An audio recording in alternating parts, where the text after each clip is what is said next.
A daily driver is exactly what my goal was, something that I could cruise around in. You know, when we were putting the engine together, he said, "Are you going to race this? Are you going to, what are you looking for?" I said, "Well, I want to be able to go when I want to go, but it's going to be a daily driver. I need it to be practical and so forth." So we kind of built it with that in mind. It's freedom. You can get in the car and go anywhere. The American road trip, I don't know, do they even have that in other countries? Where people just say, "Hey, let's just get up and drive somewhere. You don't even know where you're going to go. Just get in the car and drive." It's an American passion, isn't it?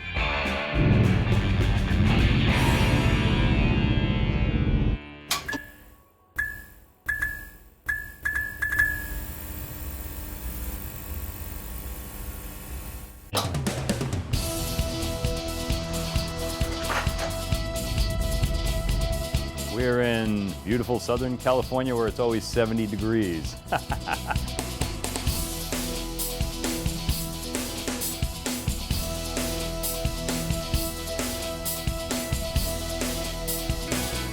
So you see all kinds of unique vehicles on the road. When I say unique, I mean Maseratis, Ferraris, Lamborghinis, the high-end Porsches. And of course you get a look with that on the freeway. But I wanted to do something that would beat that even. Combining my passions for Corvette and pizza and put that together, so hence the car. Sitting back in the car, cruising down the freeway, just feeling the engine. I don't even turn the radio on in this thing. Just feeling the engine, enjoying the sun gleaming off the hood of your car, seeing the ocean go by. It's fun. One of the first jobs that I took was pizza delivery because I got to be driving in my car all the time. So, I don't know, that's where it went. When I first got this wrapped, I knew I had something because I pulled around the corner here to the first stoplight that I stopped at. In the time it took that light to turn green, 7 people had taken a photograph of the car. So I knew I had something because what I was after was something that would, of course, promote my business, Pizza Man Dan's, but also just be fun to drive and have a daily driver that nobody else could beat, I guess, either off the line or in look.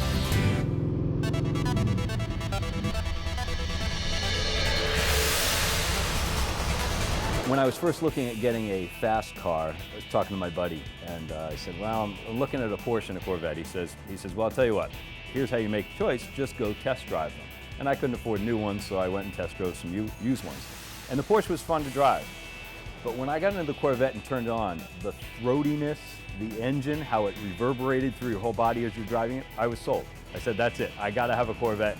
And that's what I've been driving ever since, whenever I have the opportunity.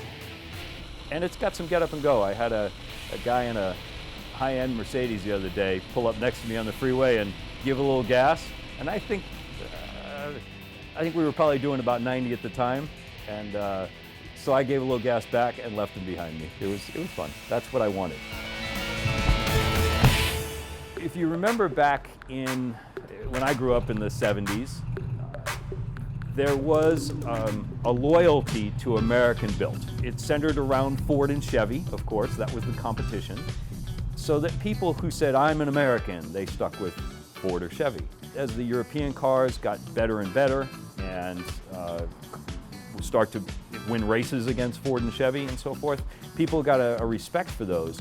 But what was never lost, I think it was the American V8, right? Nothing ever has compared to that from a standpoint of just the feel of driving that kind of a car. No other car in the world is going to give you that kind of a feel. I don't care if you got a little small block in a Mustang or a Chevy, a Camaro, or you go into the Corvette with a little bit more performance. It feels different, even the newer ones, huh? Oh, I tell all my friends, I have a great life. I get to eat pizza and drink beer every day.